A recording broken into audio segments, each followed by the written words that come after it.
the School of Journalism and Mass Communication at the University of North Carolina at Chapel Hill. This is Carolina Week.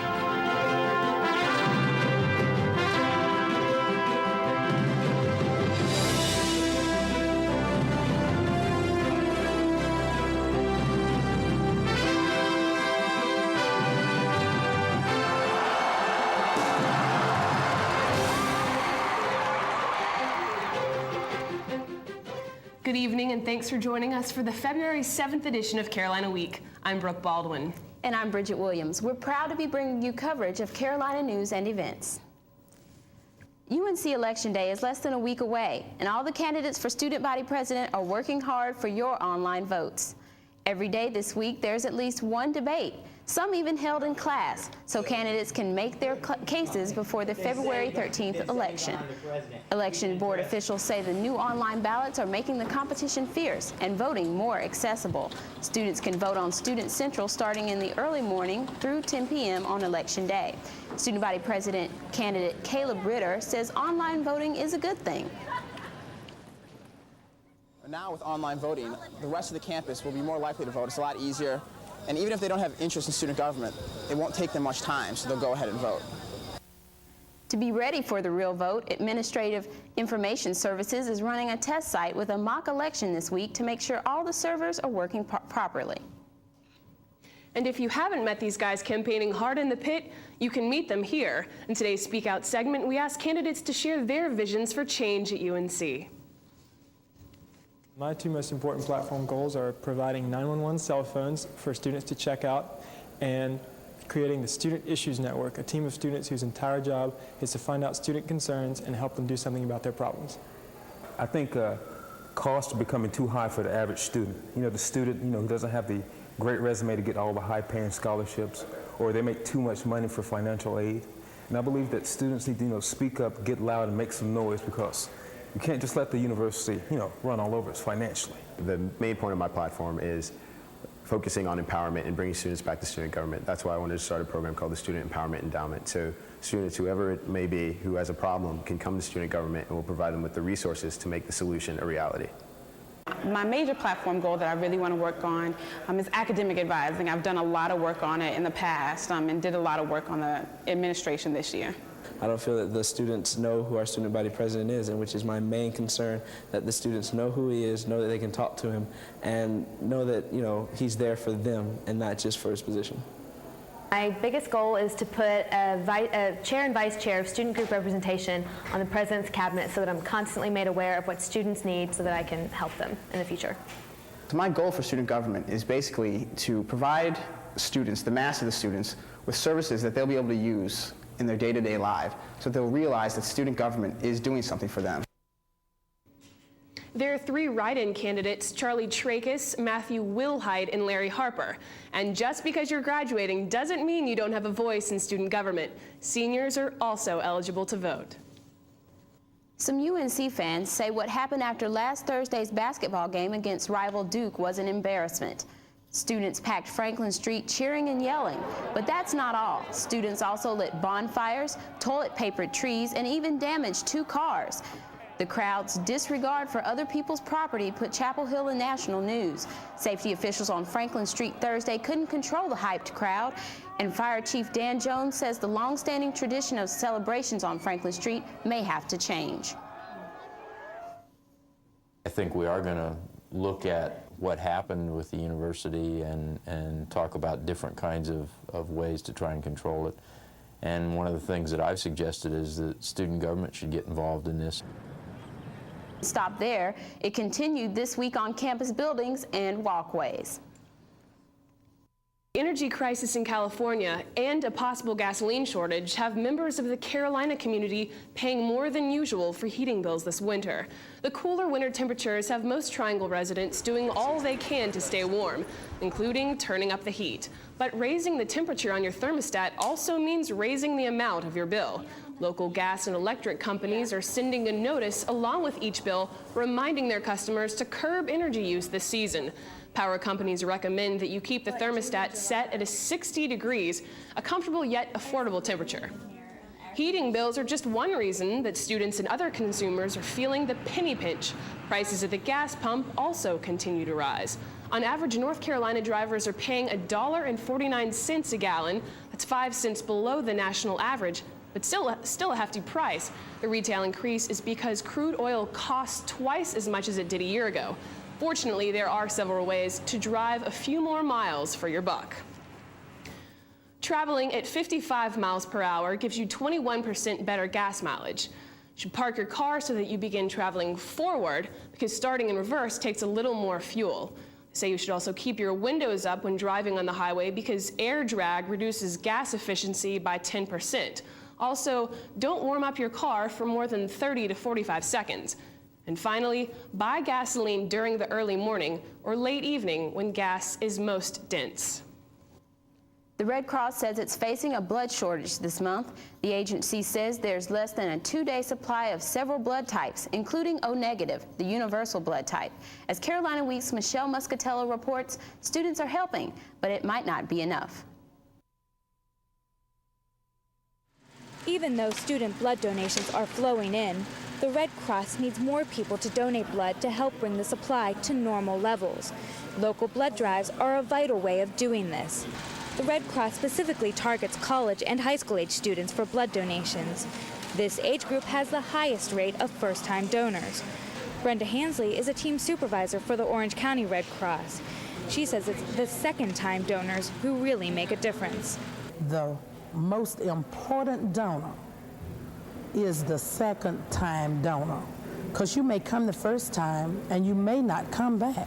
To give blood, you must be at least 17 years old and weigh 110 pounds. The Red Cross says healthy people can donate blood as often as every 8 weeks.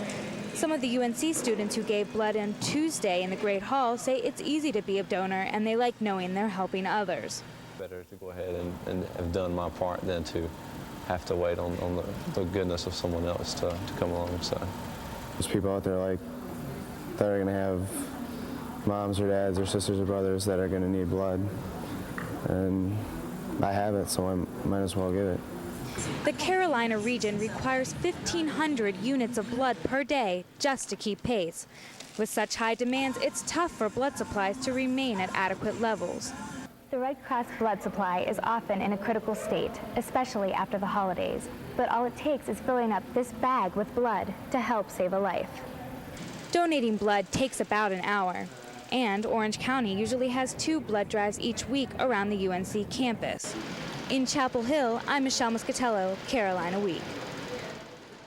The Red Cross is holding another blood drive on February 8th at the UNC School of Law. The agency says its blood supply is at its lowest point in more than a year. And after a better place to be than here at UNC, if you're interested in research, virtual reality style. And driving in triangle traffic is tough enough, so steering with one foot might seem impossible. We'll tell you how one car rower man does it when Carolina Week continues.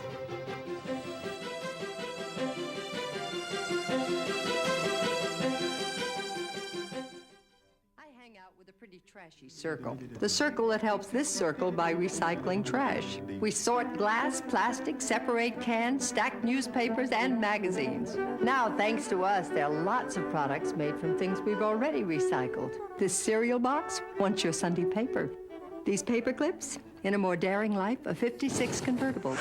The circle works like this. It starts when we recycle trash at home and at work. It's completed when we buy products made from or packaged in recycled materials. How do you know the difference? Check the label for something called post-consumer recycled content. It looks like this. Make a mental note. Then buy the highest percentage of it you can find. You'll save a tree, you'll save energy, and in your own way, you'll help save the world. Complete the circle. Call 1-800-2-RECYCLE for your free shopping guide. Environmental Defense, finding the ways that work. For some UNC students, virtual reality is virtually a reality. Carolina Week's Christy Fair explains how UNC is entering a new dimension. UNC leads the nation and world in virtual reality research. It's likely that what comes from work being done on this campus will be important now and into the future. Recent projects blend the virtual world with the real thing. using sight and touch to make experiences real. I'm still scared. In the virtual world, it looks as though I'm about to take a leap of faith. But in reality, my leap is less than 2 inches. Anna Rabb had a similar experience. I was thinking, this isn't real, this is just a floor, but my eyes were saying, I don't know about that. It can be scary if you believe it, and that's what researchers hope to find out. We're just measuring all these different parameters of the system so that we know where we get the most sort of value or bang for your buck. You wear a helmet and a computer tracks your position from points on the ceiling, drawing the room to your perspective. So far, most research has applied to video games, but it's not all games here. Researchers are developing practical uses such as military training exercises and architectural planning. So Chapel Hill could become a high-tech hotbed of virtual reality research. In Chapel Hill, I'm Christy Fair, Carolina Week. And the virtual world will get even bigger when students move into their new building next year. New technology is helping transform learning at UNC-Chapel Hill. Students across campus are plugging into the internet without using any wires. Workers have installed wireless access points at about 40 locations across campus. The book-sized hubs plug into the central campus network, allowing students high-speed internet access within a given radius. Students just pop an adapter card into their laptops and get the internet connection. Students can check out the cards at Davis Library and the Student Union or buy them at the student stores. Vice Chancellor for Information Technology Marion Moore says students can even access the web from Franklin Street. That if you're sitting in trios or in hectares, you can be connected to the campus network. Or you can be sitting in the waffle shop, which gives whole new meaning to the term eating breakfast and reading mail. Access is also available in campus libraries, the Student Union, selected academic buildings, and the Pit, among other places. Ratings published recently in Black Enterprise magazine placed UNC-Chapel Hill among the top 20 colleges for African American students. Carolina was the #1 public non-historically black college on the list. Carolina came in 14th place among 482 colleges in the study, up from 19th place last year. Other North Carolina schools in the top 25 were Johnson C. Smith University, North Carolina A&T State University, and Duke University. Acting Director of the Sonia Haynes Stone Black Cultural Center, Harry Amana, says several things make Carolina attractive to African American students. Our national reputation with regard to African American studies, the Black Cultural Center, our athletes in football and basketball, and of course the way they perform in the professional ranks, as well as the national reputation of our distinguished African American scholars. Criteria for the rankings are based on supportive academic and social environments, at least a 3% African American student body, and the school's previous rating in the study. Well, you might have seen him cutting the grass or planting bushes at a Chapel Hill restaurant, but this Carrboro resident's approach to landscaping and living isn't exactly hands-on. At 60 years of age, Marty Revelette is hardly slowing down. Today, he's busy planting a row of bushes in front of a Chapel Hill restaurant, and tomorrow, he'll probably be cutting someone's grass. Sometimes when you don't get enough dirt, I've got to scrape some off the top again. The temperature outside is hovering near 40 degrees, but the cold air doesn't stop Marty, who's busy working with his feet. Are your feet cold? No, I don't pay attention to it. He doesn't worry about his feet because he must rely on them to work. You see, the twist to this man's tale is that he was born without arms. Well, sometimes there's not enough of us around that are armless. So when we do show up on the scene, it's such an unbelievable thing that people don't know how to speak about it. Most people are often speechless when they see Marty out and about, and just when they think they've seen it all, they haven't. In addition to landscaping, Marty Revelette drives. With one foot on the steering wheel and the other alternating between the brake and the accelerator, Marty is good to go. His next stop, blowing leaves off the parking lot at the 501 Diner just down the road.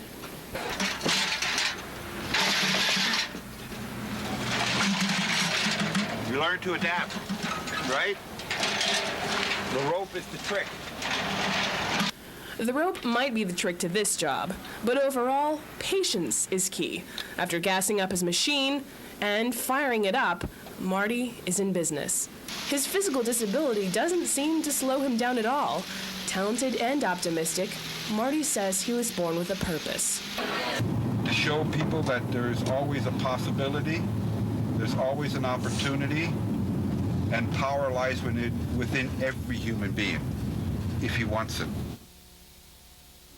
Marty's story has caught the attention of Katie Couric and Rosie O'Donnell, who've both invited him on their shows.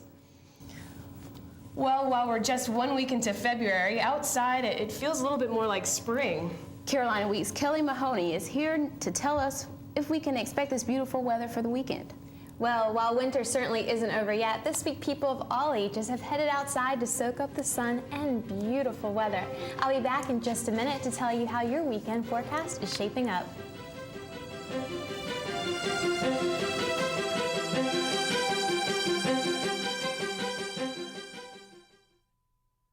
You little rascal.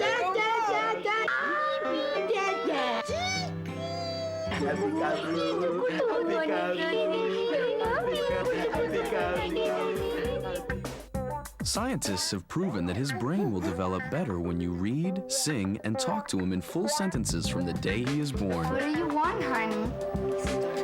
Let him bring out the baby in you, but you need to bring out his mind. An early start. Now that's smart. What services come to mind when you think of the American Red Cross? The Red Cross does blood drives, don't they? They help out with natural disasters. Giving blood. Tornadoes and hurricanes. Blood. Natural disasters. I'll bet you didn't know that the American Red Cross also provides emergency services for military families and delivers health and safety instruction in first aid, lifeguard training, and CPR. Contact your local Red Cross chapter to learn more about the services they provide. It's been so warm outside, it hasn't really felt like February lately. Yeah.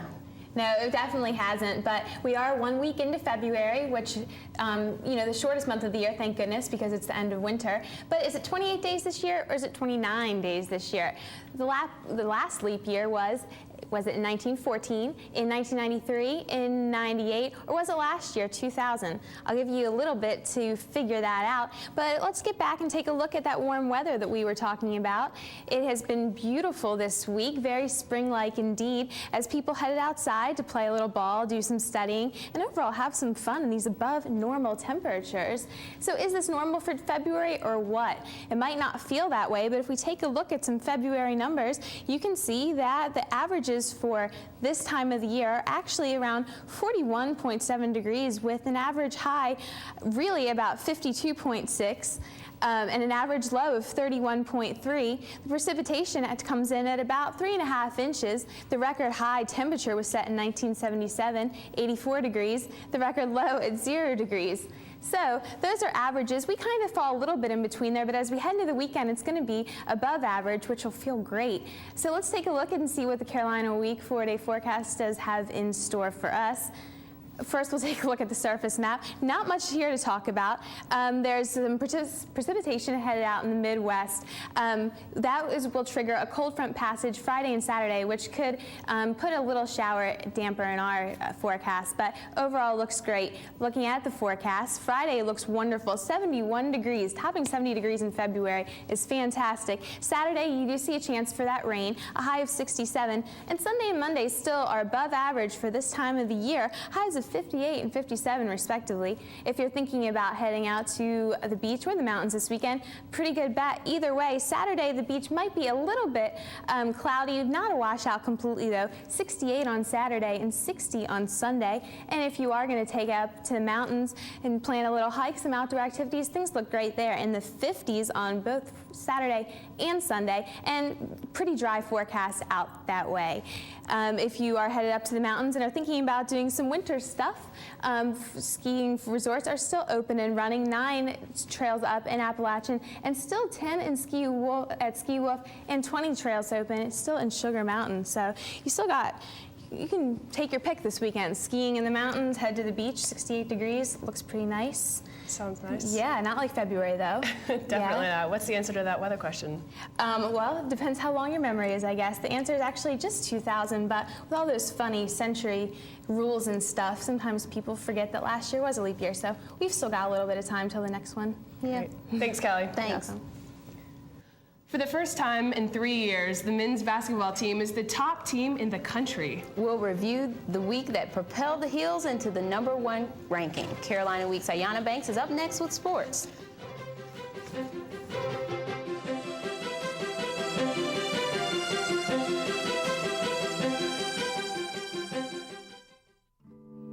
To a child, a little of your time can make a lifetime of difference. That's why the Greenville Family Partnership sponsored a hike, because kids with something to do are less likely to do drugs. Standing right in front of them. Whether you're a good storyteller or a good listener, you can help. To find out about community drug prevention programs, call toll-free 1-877-KIDS-313. I can keep a kid off drugs. Ayanna, that was a close game the other day with Wake. Certainly was. Well, Doherty was wondering how the #1 Heels would do, and they seem to be doing pretty well. The men's basketball team is the #1 team in the land. The Heels jumped up 3 slots in the national rankings following a tough week of ACC play. The most recent Tobacco Road rival the Heels had to face was the Wake Forest Demon Deacons. The Heels and Deacons have split the last 4 of their meetings, a 1-point thriller in the Dean Dome. This one promised to be close. The Heels survive and hold on to the #1 ranking despite 29 points by Wake's Craig Dawson. Joseph Forte led the way with 24 points, and the Heels went on a 12-2 run late in the game to put the Deeks away 80-74. It was a little bit easier Saturday afternoon, but not a lot. The Heels fell behind early in the game, but then went on a 27-2 run and didn't look back. Once again, Joseph Forte led the scoring with 20, and the Heels, after learning that previous #1 Stanford had lost to UCLA, knew that with a win, they could be #1, and they got the win 82-69.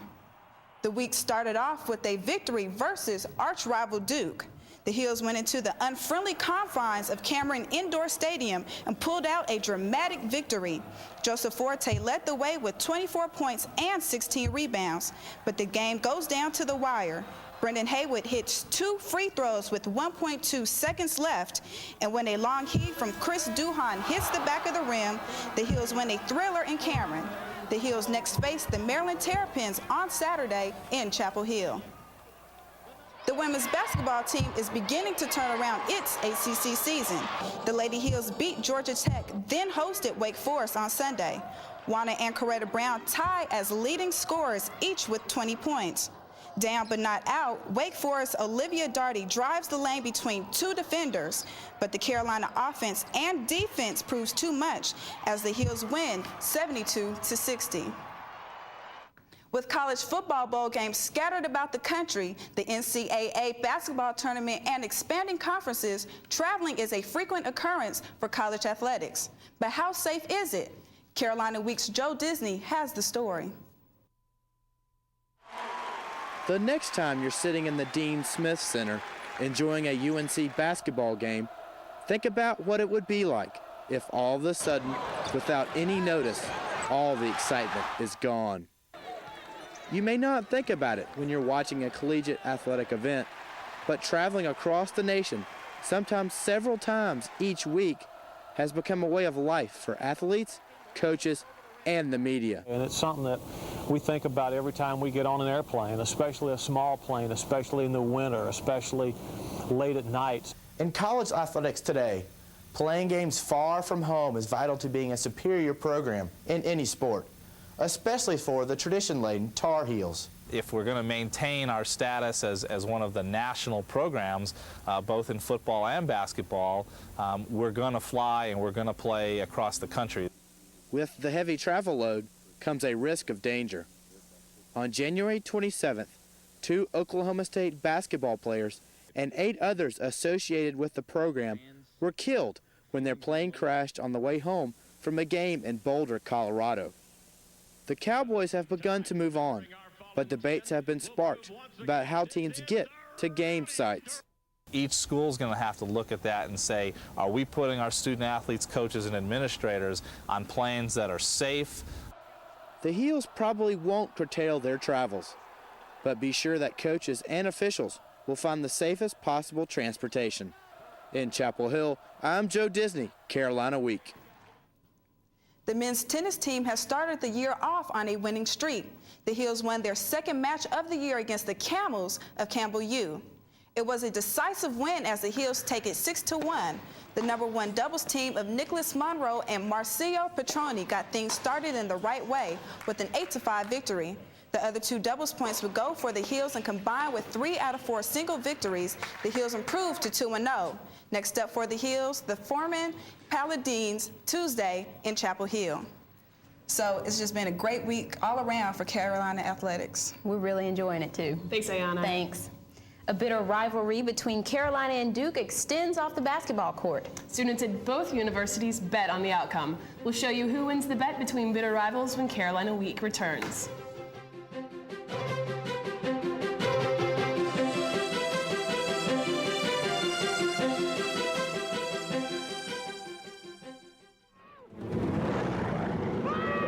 Taught me. She's averaging 18%. Balance the budget. Increasing clouds for.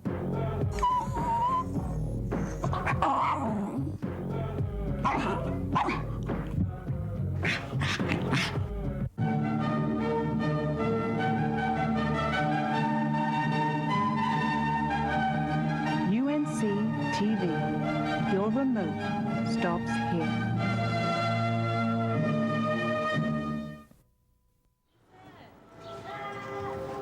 One out of 20 people in the United States has been infected with hepatitis B. 2 billion people in the world have had hepatitis B in their lifetime.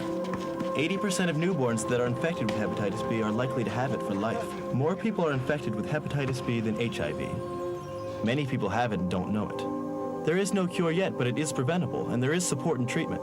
For more information, visit our webpage or email us at info@hepb.org. Beating Duke in men's basketball gives UNC 2 victories. UNC celebrates a victory on the court and one between newspaper editors. Carolina Week's Caroline Patterson has the story. The papers are out, and the headlines read Carolina beats Duke, giving the Daily Tar Heel a win against Duke's Chronicle in a traditional bet. But DTH editor Matt D says Duke hedged on the conditions of the bet. We asked them to put Carolina kicked our A word, and all they put was A and 2 little hyphens, so a little disappointed in that, but it is pretty sweet to see the Chronicle in Carolina blue, so we'll take what we can get. Well, the DTH barely got anything because Duke delivered the Chronicle 2 hours early in the pit. Are you kidding? And the folks from Durham bring only 100 copies, so many UNC students miss out. But people at the DTH still have the last laugh. If you're here to brag on the Chronicle, they're kind of have already come because they suck. So we have the numbers and email addresses of the editor, so please call them. Call them now and tell them they're a bunch of wins and they're sorry. Some students couldn't wait to call. If they wanted to do something early, they should have done it last night. Scott Turner gave the editor of the Chronicle a piece of his mind. I've been waiting all day since I got up this morning at 7 to get this paper. And this is just, it's about as sad as last night. Actually, it's pretty funny because does that mean like they're still scared of us? If the folks from Duke aren't scared of UNC, maybe that's another indication of substandard intelligence. In Chapel Hill, I'm Caroline Patterson, Carolina Week. That does it for this edition of Carolina Week. Thank you for joining us, and be sure to come back next week. Until then, have a good night and a good week. Good night.